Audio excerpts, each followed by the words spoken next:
Semangat pagi anak-anak, senang belajar kembali bersama kalian.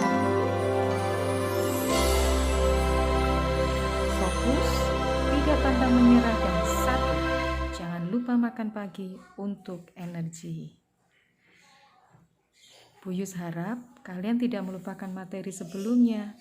Kalau lupa, ayo dibuka dan dipelajari kembali. Berdoa dulu agar dimudahkan dalam belajar. Oke, kita mulai. Anak-anakku yang terkasih, hari ini kita akan mulai kembali belajar mengenai hubungan antar himpunan dan diagram Venn.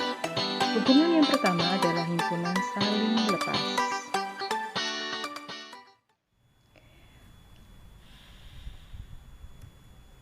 Perhatikan definisi dari himpunan yang saling lepas.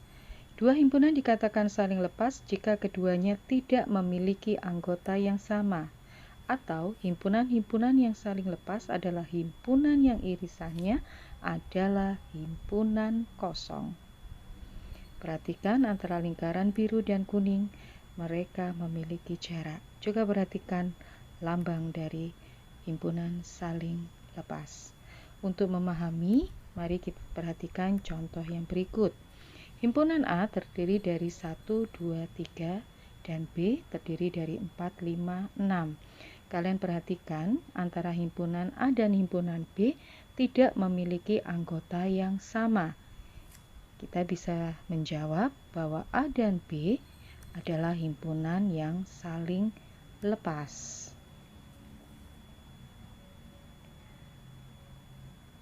Anak-anakku yang terkasih, sekarang kita akan memasuki hubungan antar himpunan yang kedua, yaitu himpunan yang berpotongan atau beririsan. Jika pada himpunan yang saling lepas tidak memiliki anggota yang sama, berbeda untuk himpunan yang saling berpotongan.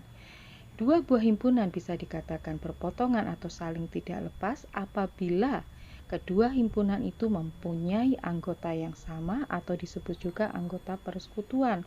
Tetapi ingat, masih ada anggota A yang bukan menjadi anggota B, begitu juga sebaliknya ada anggota B yang bukan menjadi anggota A. Himpun diagram Venn-nya pun juga berbeda. Tidak ada jarak di antara keduanya. Lambangnya pun mirip, tapi tidak sama. Ada garis lurus di antara lambangnya. Untuk memahami, perhatikan contoh berikut. Himpunan A adalah himpunan yang beranggotakan 1, 3, 4, 5, 6. Dan B adalah himpunan yang beranggotakan 3, 5, 7. Apakah keduanya saling berpotongan? Perhatikan anggota yang sama. Antara A dan B memiliki anggota yang sama 3 dan 5. Hanya 3 dan 5. Jadi, himpunan A dan himpunan B adalah himpunan yang saling berpotongan. Untuk jauh lebih memahami lagi, perhatikan contoh yang berikut. Ada 3 buah himpunan, yaitu P, Q, R. Coba kalian daftar apa saja anggota dari P, anggota dari Q, dan anggota dari R. P adalah bilangan asli mulai dari angka 2 tetapi lebih kecil dari 7. Sekarang kita daftar ya anggotanya. P itu beranggotakan 2, 3, 4, 5, 6. Sedangkan Q beranggotakan 2, 4, 6, 8. P dan Q memiliki anggota yang sama yaitu 2, 4, 6. Maka P dan Q adalah himpunan yang saling berpotongan. Beda antara himpunan P dan R dan Q dan R. Mereka tidak memiliki anggota yang sama. Hubungan yang ketiga yaitu himpunan yang sama. Kalau pada himpunan yang berpotongan memiliki beberapa anggota yang sama, bagaimana kalau anggotanya semua sama? Maka kita masuk ke hubungan yang ketiga yaitu himpunan yang sama.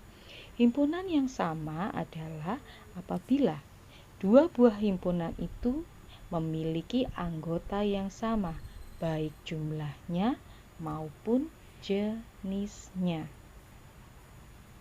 Kalau pada himpunan yang berpotongan, diagram Venn-nya, dua lingkaran itu masih ada celah. Tapi untuk himpunan yang sama, dua himpunan yang sama, kalian perhatikan bahwa kedua lingkaran itu menumpuk jadi satu, jadi benar-benar berhimpitan.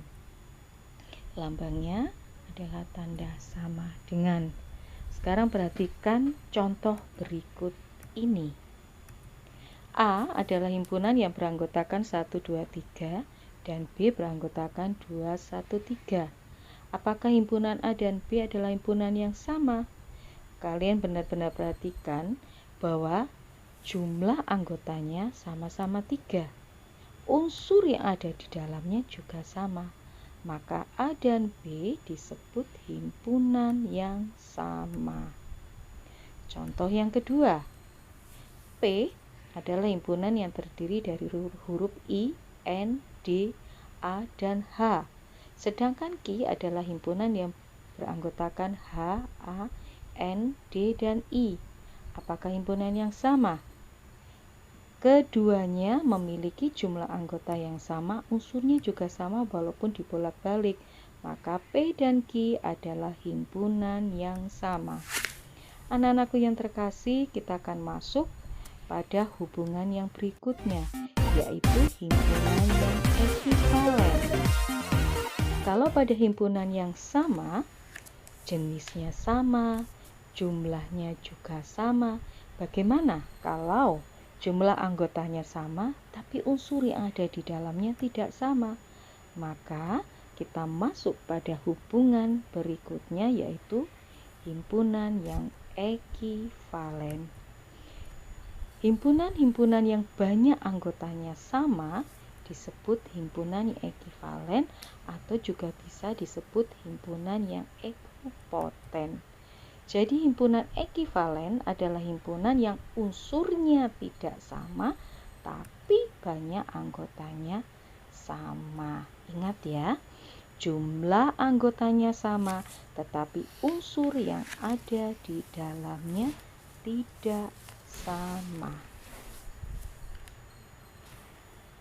Sekarang perhatikan untuk contoh himpunan yang ekivalen. Himpunan A adalah himpunan yang terdiri dari gajah, harimau, kuda. Sedangkan B adalah himpunan yang beranggotakan harimau, gajah, kuda nil. Apakah A dan B ekivalen? Kita hitung. Jumlah anggota A 3. Jumlah anggota B juga 3. Maka jumlah anggota A sama dengan jumlah anggota B. Sekarang kita perhatikan bagaimana unsurnya. A itu ada gajah, harimau, kuda. B juga ada gajah, juga ada harimau. Tetapi unsur yang ketiga bukan kuda, tapi kuda nil. Jadi A dan B himpunan yang ekivalen. Gitu anak-anak, ingat. Sekarang kita masuk pada hubungan yang terakhir, yaitu himpunan bagian. Perhatikan benar-benar. Apa itu himpunan?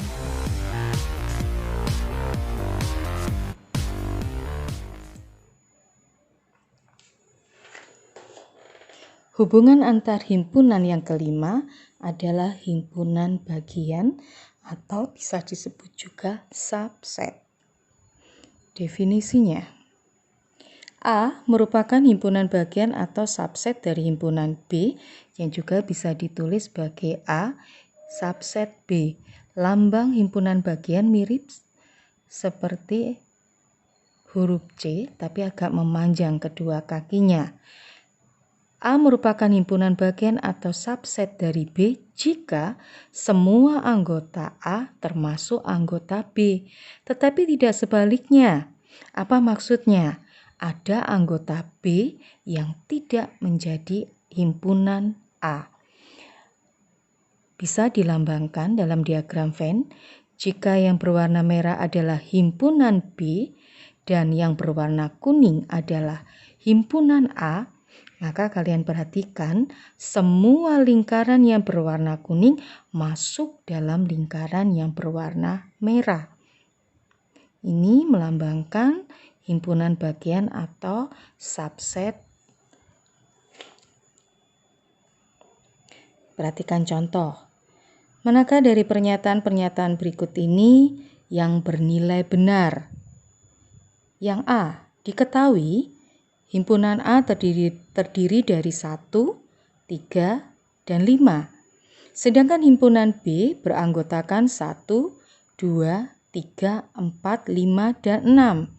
Jika kalian perhatikan, semua anggota dari himpunan A masuk menjadi anggota himpunan B, tetapi ada anggota dari himpunan B yang tidak masuk menjadi anggota himpunan A. Maka A merupakan subset atau himpunan bagian dari B. Pernyataan ini atau contoh dari A adalah benar. Bagaimana untuk contoh yang B? Apakah betul himpunan 4 dan 5 adalah himpunan bagian dari himpunan yang berada di sebelah ruas kanan? Betul sekali, 4 dan 5 menjadi anggota dari himpunan yang sebelah kanan. Pernyataan ini juga betul. Sekarang yang contoh yang C. Bilangan caca atau himpunan bilangan caca bukan merupakan himpunan bagian dari bilangan asli. Anak-anakku terkasih, kalau C merupakan lambang atau notasi dari himpunan bagian, maka huruf seperti huruf C yang dicoret ini berarti atau melambangkan atau juga bisa dibaca bukan merupakan himpunan bagian. Apakah betul pernyataan bahwa himpunan bilangan caca bukan merupakan himpunan bilangan asli? Perhatikan, apakah ada anggota dari bilangan caca yang tidak menjadi anggota dari bilangan asli? Betul sekali anak-anakku yang terkasih. 0 itu anggota dari bilangan caca, tetapi bukan menjadi anggota dari bilangan asli. Pernyataan C juga benar. Tapi jika dibalik, untuk contoh yang D, bilangan asli adalah himpunan bagian dari bilangan caca. Betul sekali, karena semua himpunan atau semua anggota bilangan asli masuk menjadi himpunan bilangan caca. Jadi dari keempat pernyataan ini, semuanya merupakan himpunan bagian atau contoh-contoh dari himpunan bagian dan semuanya adalah benar. Nah, sekarang bagaimana menghitung banyaknya himpunan bagian dari suatu himpunan? Kita ke contoh dulu. Jika P adalah himpunan yang beranggotakan A dan B, tunjukkan semua himpunan bagian dari himpunan B dan ada berapa semua. Anak-anakku sekalian, untuk menunjukkan atau menuliskan banyaknya himpunan bagian, maka kita harus menyebutkan dari yang paling sederhana, yaitu himpunan kosong. Kenapa himpunan kosong menjadi himpunan bagian dari suatu himpunan? Misal, kelas 7A. Kelas 7A memiliki siswa yang jumlahnya 24. Dan semuanya masuk di dalam kelas. Pada jam istirahat, ke-24 siswa itu harus beristirahat di luar kelas. Apakah kelas tersebut akan berubah menjadi kelas 7B? Tentu tidak, tetap menjadi kelas 7A, walaupun saat itu kelas 7A dalam kondisi kosong. Jadi, himpunan kosong juga merupakan himpunan bagian dari suatu himpunan. Setelah itu, kita menyebutkannya satu-satu. Yang pertama adalah himpunan yang beranggotakan A, kemudian beranggotakan B, kemudian disebutkan keduanya. Jadi himpunan kosong ada 1. Jika disebutkan satu-satu ada 2. Jika disebutkan sekaligus juga ada 1. Maka jumlah keseluruhan ada 4. Kita masuk contoh yang kedua. Tuliskanlah semua himpunan bagian dari R, anggotanya ada 3, yaitu C, D, dan E. Kemudian kalian hitung ada berapa semua himpunan bagian dari R. Sama seperti contoh yang pertama, yang kalian tuliskan terlebih dahulu adalah himpunan kosong. Setelah itu kalian sebutkan satu-satu, yaitu C, D, E. Kemudian kalian sebutkan dua-dua berpasangan, C, D, C, E, D, E. Kemudian kalian sebutkan langsung ketiganya. Nah, kalian bisa menghitung jumlahnya ada 8. Anak-anakku sekalian, 2 contoh ini anggotanya masih sedikit, hanya 2 dan 3. Bagaimana Bu kalau anggotanya banyak? Masa kita harus merinci satu-satu, padahal yang ditanyakan hanya berapa banyak himpunan bagian. Ada caranya. Kita masuk. Kita menggunakan yang disebut dengan segitiga Pascal dan bagaimana hubungan segitiga Pascal dan himpunan bagian. Anak-anakku sekalian, ciri dari segitiga Pascal adalah kalian harus meletakkan angka 1 di setiap ujungnya. Ini ada 1. Ini semuanya juga angka 1. Di setiap ujungnya adalah angka 1. Ini masih bisa dilanjutkan anak-anak. Sampai tak hingga ya. Setelah itu kita bisa dapatkan angka 2. Angka 2 ini diperoleh dari hasil penjumlahan 1 dan 1. Jadi 2 diletakkan di tengah-tengah. Begitu juga 3. 3 adalah hasil penjumlahan 1 dan 2. 4 hasil penjumlahan 1 dan 3. 6 hasil penjumlahan 3 dan 3. Begitu seterusnya 5, 10, 16. Nah, yang paling atas atau yang berada di puncak, kita perhatikan ya. Nah, perhatikan.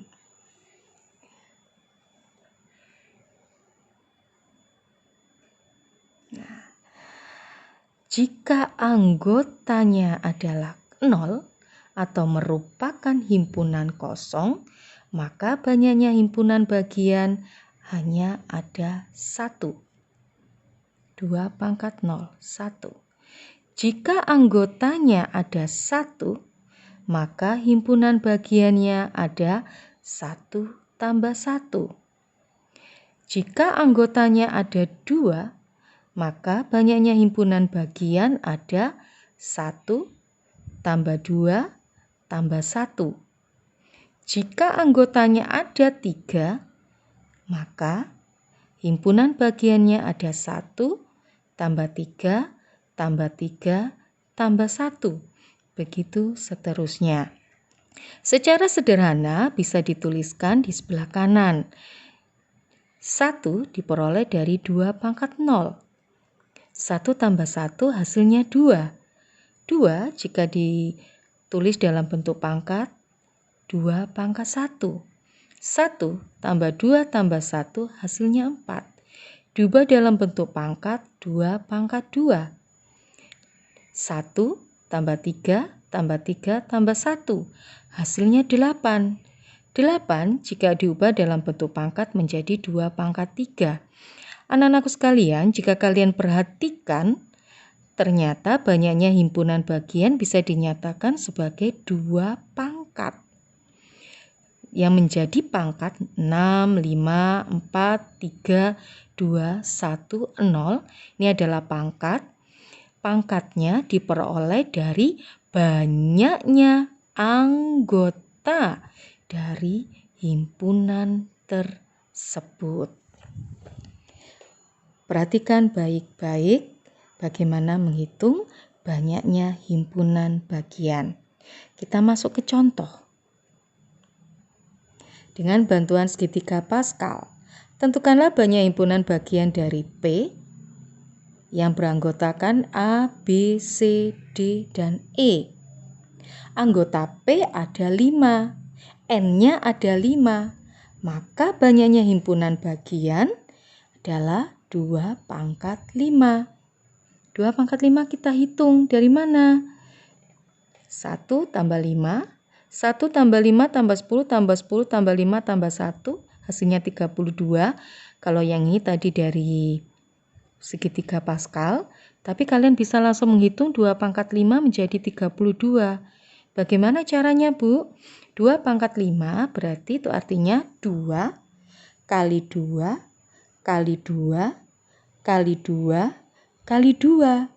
Jadi 2-nya dikalikan sampai sebanyak 5 kali. Gitu anak-anak. Nah, ini banyaknya himpunan bagian bisa ditentukan dengan rumus 2 pangkat N. Contoh, tentukan banyaknya himpunan bagian dari A. A adalah himpunan yang terdiri atau beranggotakan A, B, dan C. Anggotanya ada berapa? Anggotanya ada 3, maka N-nya 3. Banyaknya himpunan bagian dari A adalah 2 pangkat 3. Berapa 2 pangkat 3? Jumlahnya ada 8. Nah, apa saja himpunan bagiannya? Yang pertama adalah himpunan kosong. Yang kedua, A, B, C, AB, AC, BC, dan yang terakhir adalah ABC. Kesimpulan yang bisa kita ambil. Yang pertama, himpunan kosong selalu menjadi himpunan bagian dari himpunan manapun. Jadi kalau kalian diminta untuk menyebutkan atau menuliskan himpunan bagian, jangan lupa himpunan kosong ditulis lebih dulu supaya tidak lupa. Kesimpulan yang kedua, suatu himpunan adalah himpunan bagian dari himpunan itu sendiri. Tadi selalu disebutkan yang terakhir. Kalau anggotanya ada 3, maka ketiga-tiganya harus disebutkan. Dan yang terakhir, banyaknya himpunan bagian suatu himpunan yang anggotanya N buah dapat ditentukan dengan rumus 2 pangkat N.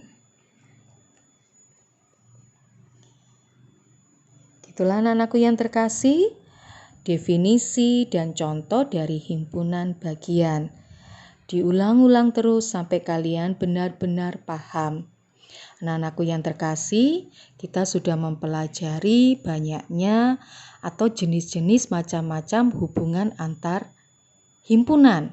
Kalian sudah belajar ada yang pertama, yaitu himpunan yang saling lepas. Himpunan yang saling lepas jika tidak memiliki anggota yang sama. Hubungan yang kedua adalah himpunan yang berpotongan atau beririsan. Jika memiliki beberapa anggota yang sama. Hubungan yang ketiga adalah hubungan himpunan yang sama, yaitu semua anggotanya dan jumlahnya sama persis. Hubungan yang keempat adalah himpunan yang ekivalen atau ekipoten, yaitu hubungan di mana jumlah anggotanya sama tetapi unsurnya tidak sama. Dan yang terakhir yaitu himpunan bagian. Apabila suatu himpunan yang anggotanya menjadi anggota himpunan yang lain, tetapi himpunan yang satunya ada atau beberapa anggotanya tidak masuk dalam himpunan sebelumnya. Begitulah anak-anakku yang terkasih, terima kasih kita sudah belajar banyak mengenai hubungan antar himpunan. Dipelajari kembali dengan baik-baik. Diulang-ulang sampai kalian benar-benar paham. Setelah itu kita bisa masuk ke materi berikutnya. Terima kasih banyak, sampai jumpa pada pertemuan berikutnya.